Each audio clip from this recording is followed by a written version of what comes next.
Thank you very much, Sean. I really appreciate the kind invite to have us here and to talk about this topic. I know that there's been a lot of chat about data so far today. Leila and I are here to give you the perspective from L'Oréal's view.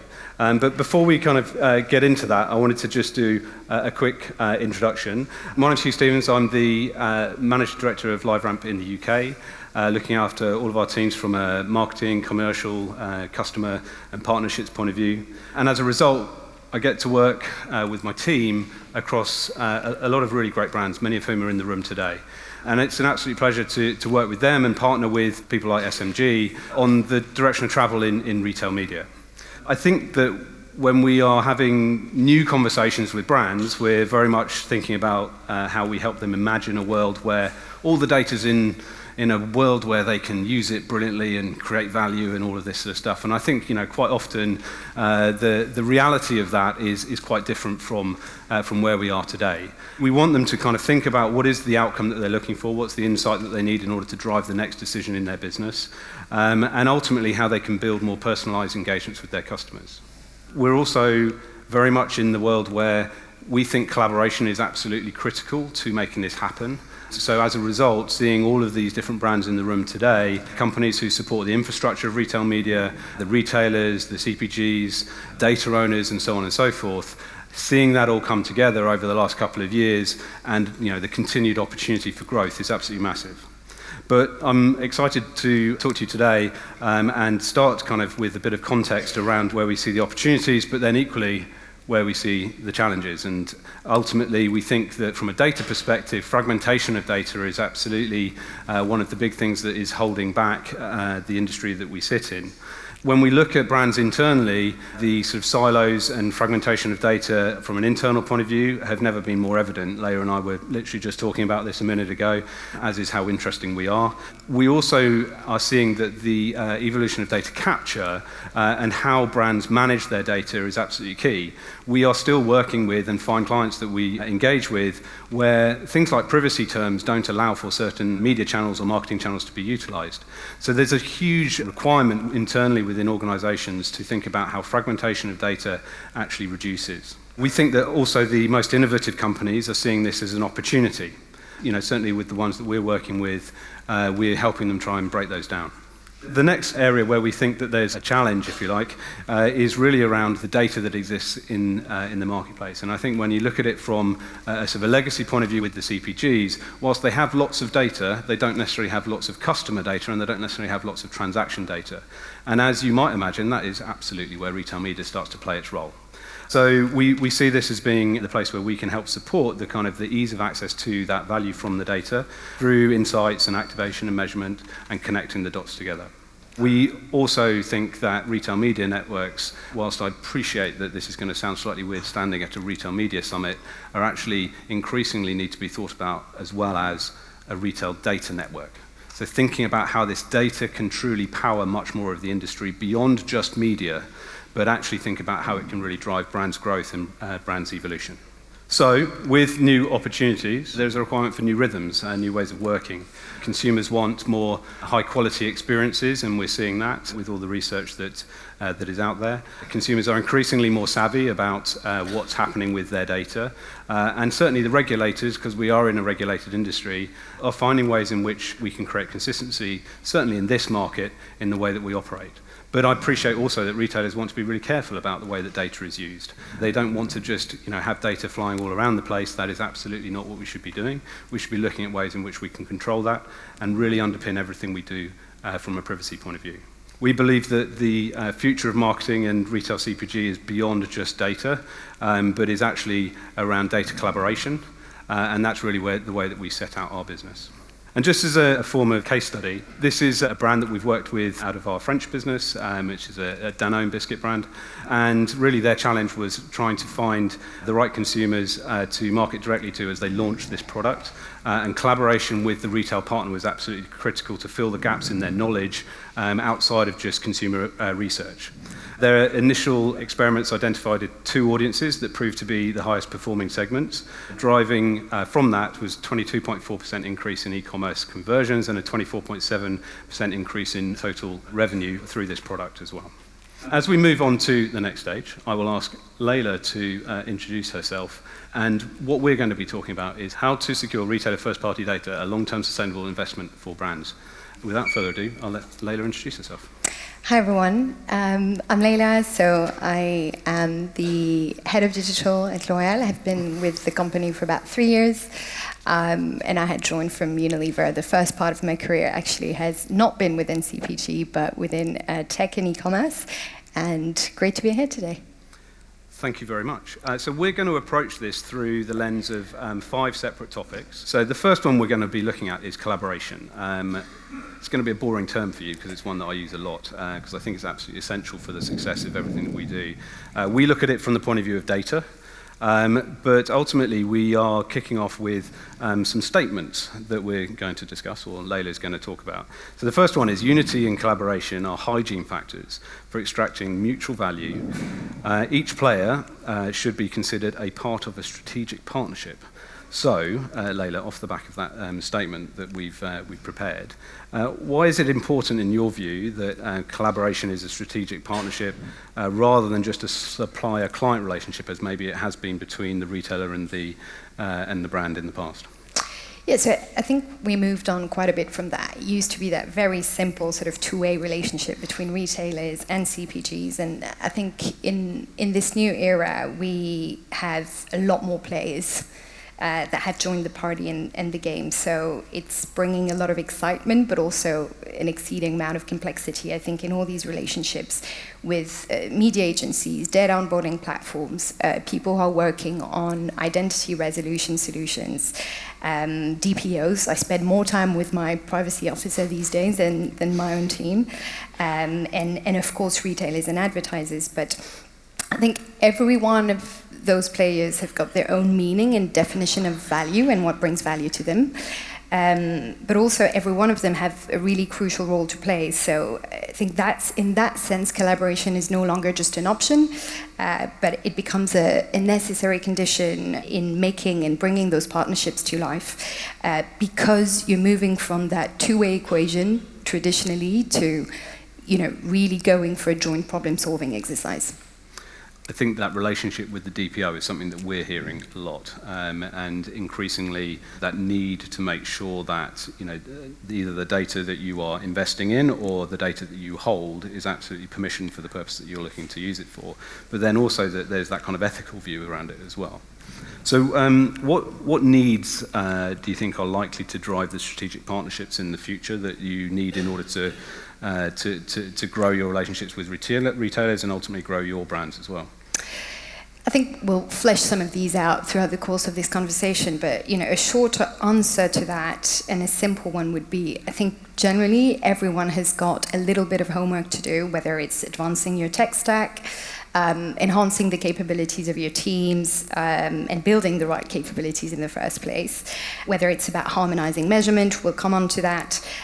So I think there's definitely a lot to keep up with. There's a lot of change that we've seen over the last couple of years, and I really feel like that sort of juxtaposition of what's the role that we're all playing. I think who's buying lunch was one that I think Lee and I kind of came across in an event that we did a couple of years ago, and I think it's still a very meaningful question, right? We were talking yesterday, and you talked about this kind of concept of the future state of being, that sort of coalition of the willing, and I really thought that was a really interesting phrase to use in a sense of who are we going to go on this journey with? Is that the way you see that as well? Yeah, absolutely. I think, there's this notion of collaboration, but I almost take it a step further and call it empathetic collaboration, because it's important to recognize that each player, whether you're a retailer, a media agency, a governance body as well, and us advertisers in particular, obviously, will generally share a common set of challenges, and that common denominator is, I think, what is the key to drive that mutual value. So I think, if in CPGs we're about building strong brands, the retailers know their shoppers and what they buy and so on, and their habits, broadcasters probably have a solid understanding of the channel consumption, then as a collective, this idea of coalition of the willing is just practicing that empathetic collaboration to bring a bit of unity and harmony, and I think will be continuously hugely beneficial in that space. Yeah, I think it's going to be critical. Right, we'll quickly move on to the next stage. So the next topic we're going to cover is maturity and competitive excellence. So retailers need to prove, this is the statement, retailers need to prove incremental value and excel in their ability to harness first-party data to attract media share and be on par with digital incumbents. It feels to me that those digital incumbents are kind of our large walled gardens are a key part of this, right? And I suppose within this retail media world, they sit in that sort of frenemy bucket, right, between the retailer and the media platforms. Where do you see that coming together, and how do you see that kind of evolving for yourselves? It definitely reshaped the expectation that CPGs have towards retailers, but also you're right, retailers today are not competing with the Amazons and the Googles of this world, and there are higher expectations on the retailers' ability to harness data, use it well, and the audiences that come off the back of that data. So I think from a CPG perspective, the expectations have grown exactly in line with the level of maturity and sophistication that these walled gardens have had, I think, arguably decades to build and achieve. And I don't think retail media networks have had that sort of time. So I think from an advertiser standpoint, we have more choices than ever. In how you're going to invest your media pound to be spent effectively and wisely, because there's obviously high degree of accountability on making sure this is done well. Okay, yeah, I think that makes sense. And so as a result, what do you see as being, I suppose, the expected collaboration to kind of take this forward, and the ways of working that you would kind of hope for between these different parts of this ecosystem? From where I sit, I think that's a dynamic that would have sounded completely exotic a few years back, but it's very interesting because the dynamic that's at play and how we observe it, it's a very positive thing that expectations grow and that there's a race to the top. But that maturity and sophistication, again, to be on par with the Googles of this world, and that's not what this is about, but retailers still buy media and operate and advertise and work with them in these walled gardens. So now they're also in competition with them to gain a little bit more of that share of spend.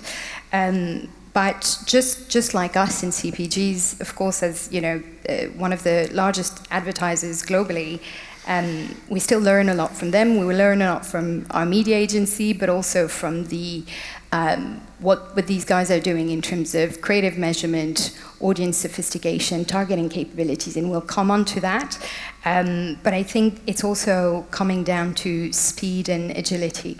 In that very short amount of time, we're having to learn things that all these walled gardens, again, have had a long time to kind of demonstrate and prove. Yeah, I think that's a really interesting point. I think I maybe naively haven't kind of considered that myself, but actually, we are still at the beginning of this in a lot of ways, really. We've gone a long way very quickly, but actually a lot of these platforms have been there for 15, 20 years or whatever, and they've been able to evolve and develop capabilities in a way which the retail media networks kind of haven't. So it's like, how do you use those whilst also creating a uniqueness in the market? So how do you think that change is going to help you with your advertising strategies in the future for your brands then? I think you referred to that in your introduction, but we all face that fragmentation. You spoke about fragmentation of data. I think about it as fragmentation of the touch points, the consumer touch points, and the audiences that they translate into. And I think I see three main consequences. The first one is, we spoke about it, I'm going to be repeating myself quite a lot, but delivering excellence in your targeting capabilities so that you can be on par with these sort of digital incumbent and media giants. Then there is breaking down the data silos, and we have that internally at L'Oréal. But I'd imagine that to be the same with lots of legacy historical data sat there in different places. So bringing that into one place is not an easy job. And I think retailer data has to be connected to meaningful points in the consumer journey, from insights through to activation all the way to measurement. We'll come back to it. And I think the final point is proving undeniable impact. And that's a third consequence that probably will end that point on. I think I'm going to coin that, undeniable impact. I like that one. That's good. But the insight piece is important because that's what we're coming on to next, hopefully. When we look at insights, and I think insights, quite often we can think about insights purely at a consumer level, but I know that obviously your partnerships with retailers go a lot deeper than that and have done historically, legacy-wise as well. But from an insights point of view, the new frontier of retail media lies within retailer first-party data insights and audience as a service. I think that's a really interesting kind of concept, right? And I think most of certainly UK retailers are kind of setting up to manage a lot of that that audience piece from the point of view of activation themselves. But the insight bit feels like that's something that could be, could benefit from the expertise that your teams, who know your brands, who are working on those brands, day in, day out, could actually utilize that data much more in the future. So, that wonderful phrase of audience as a service, can you explain a little more how you see that defined for you as L'Oréal? Sure. So, without stating the obvious, I'm sure a lot of you would have heard a lot of that this morning already. But of course, because this space has opened a new window into shopper behavior, that for us at L'Oréal specifically, the hope that it's helping us provide and craft a way more complete picture of the beauty consumer for our category and the beauty shopper. So whether at both ends of the spectrum, whether it's similar products that people buy, or whether, from a commercial standpoint, is that promotion translating into incremental sales or just simply eating up my margins? But I think when it comes to audience as a service, I like coming up and branding notions because it helps ideas to travel a bit faster. But audience as a service is that kind of future-facing mindset that looks to break down these data silos and is one of the many responses to that idea of audience fragmentation.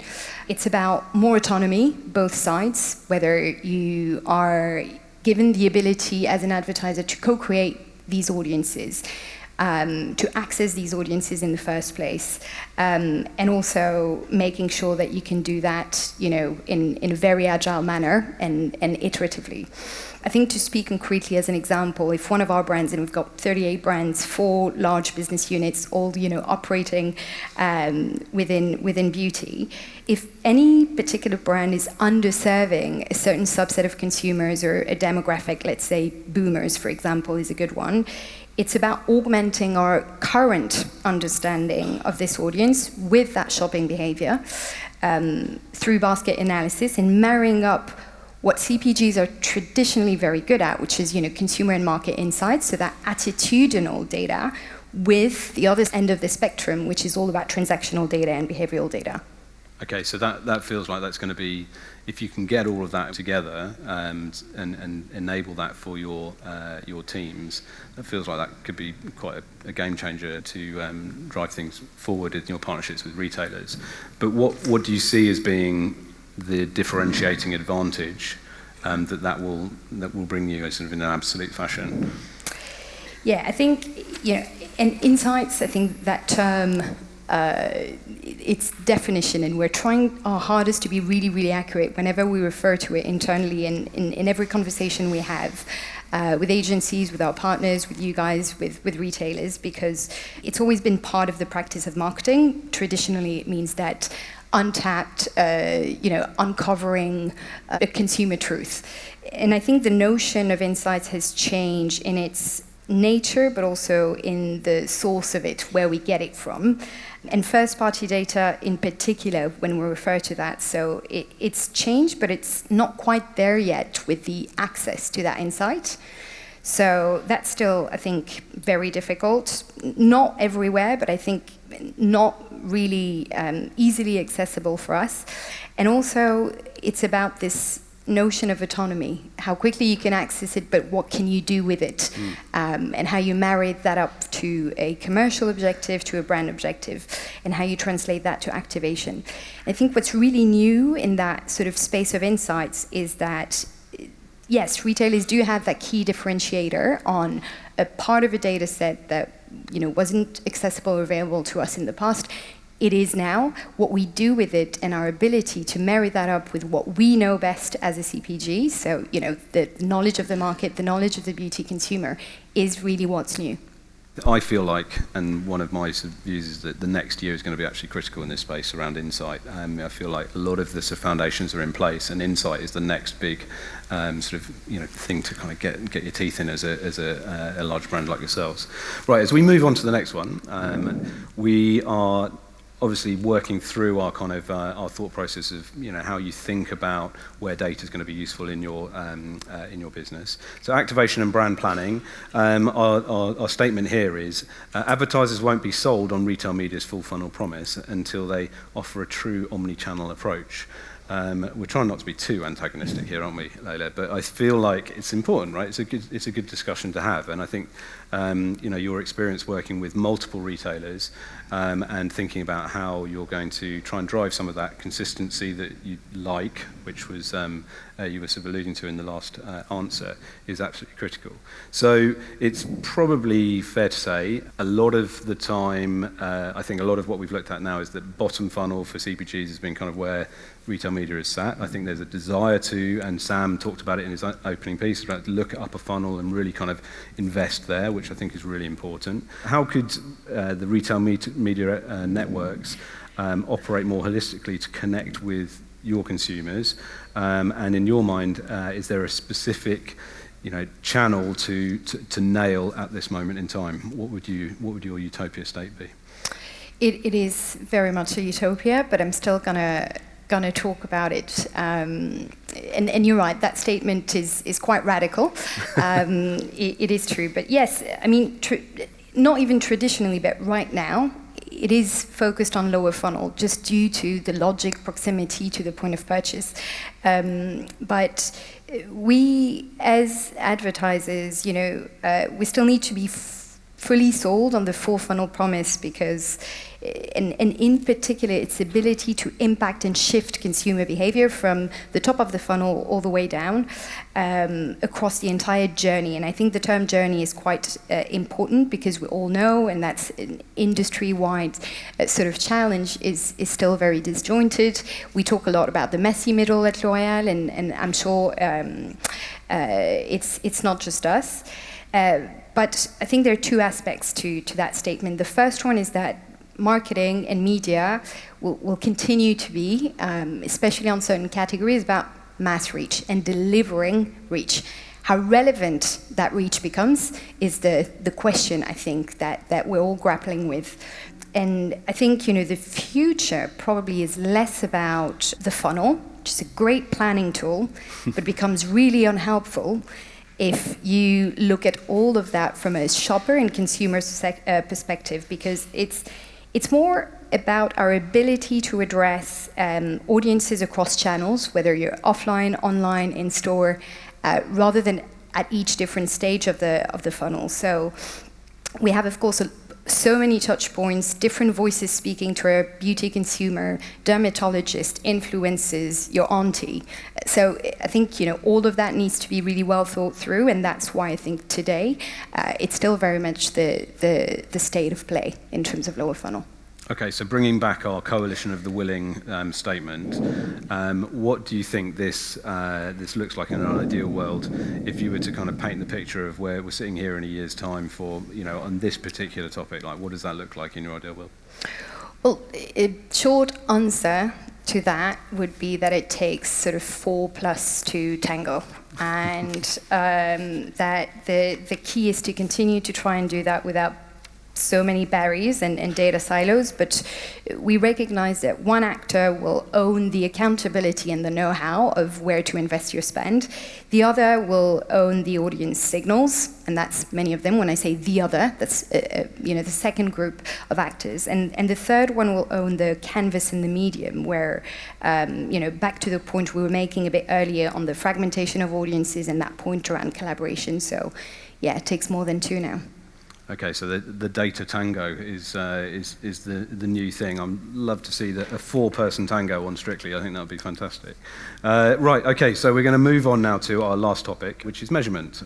And so unlocking extra spend is a function of robust, consistent measurement. That's our statement for this one. So, how are you currently justifying investment in retail media, both, for yourselves, and then I sort of reflect a little bit, because I think it was touched on earlier, non-endemic and endemic we talked about, and I know at the Tesco Media Insight upfronts last week, they talked about non-endemic brands like Voxel and Apple Pay, which I thought were really interesting concepts, sort of like how you use space differently and how you create those partnerships. But for you in an endemic world, working with your retailers, how are you justifying your investment today? We always do. I think it's a healthy practice, but yeah, there's more pressure than ever on all the channels. Whether that channel is new or not. And we were talking a little bit about influencer marketing earlier, but back to the point on undeniable impact, it's got to work. And today, across channels, there is strong scrutiny from CFOs and CMOs and all the marketing teams to do that. But it's part diligence, but also driving your business. And it comes down to the quality and having an honest assessment of the quality of that landscape, the quality of its data, the ease of access we talked about as well.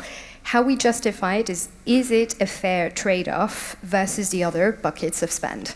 And I think, the picture that we are starting to draw is a very interesting one, simply because measurement is still a challenge, especially in that space, in how we harmonize it, how we also, the answers that we owe as CPGs to our partners in terms of what is actually our shopping list of KPIs and what is it really that we are trying to drive in terms of outcome. What do you see as the key improvements that could be made today to make it easier in the future? I'm going to try and not be too harsh, but I think we are falling short as CPGs sometimes by 4 divisions, 38 brands. From a L'Oréal perspective, it's very difficult also to give one tangible, clear answer and ask the right questions to our retailers when it comes to reporting and measurement. But also back to the point we were making on how do you build capabilities and excellence. Throughout all these different capabilities, I think it comes down to harmonized reporting, both sides, what we ask for and what we get back. The ability to pivot in flight, that's what you can do, obviously, if you work with a meta campaign or a campaign on Google across different channels.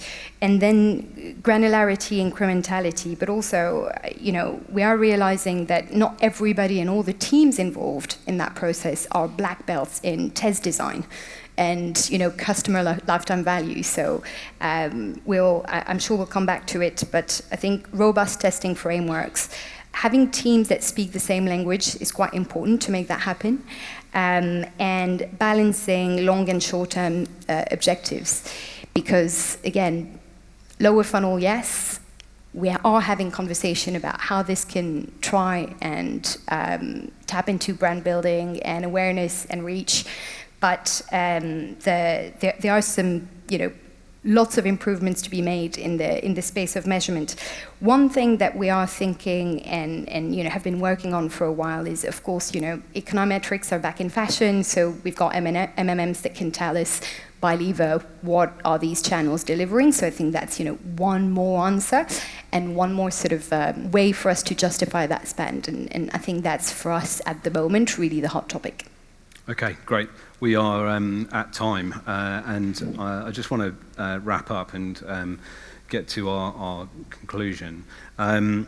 let's revisit that question: how to secure retailer first-party data as a long-term sustainable investment for brands. And we've covered the sort of the 5 or so areas around collaboration and insight, and I'm going to have to remind myself, maturity and competitive excellence, activation, brand planning, measurement, so on and so forth. There's a lot to contend with there. What would be your key watch out and maybe key focus for people in the room? In short, because I know we're on time, but we're over time, the 2 things that we haven't, and it could have probably been our point 6 and point 7. The first one is all of this really can't be done at the expense of the shopper, of the end consumer, and their experience. So from our perspective, how do you start managing reach and frequency when we are operating across multiple retailers, grocers, beauty specialists, etc.? So how do you keep the kind of end consumer and the shopper front and center? And the second one we touched on very briefly is on teams and capabilities, because yes, this space has fundamentally disrupted all the structures, and today, you could have had somebody talking to you here from our commercial team, somebody from our e-commerce team, but also people from our marketing side, etc., or somebody from the data team. So I think that's something that we're all thinking about and potentially don't talk about enough. Yeah, I think it's very, very good points to end, and maybe that's next year's topic, so hopefully we'll be invited back. 2 final things: never at the expense of the consumer. Make sure we're putting them at the heart, because ultimately they're the ones buying our products and seeing the value. And the second thing is, the teams, the skills, the capabilities, making sure that we've got those in a row. And is that a constant iteration process, would you say, as well? Yes, very much. Great. There you go. Thank you very much, Leila. Really appreciate your time. Thank you very much.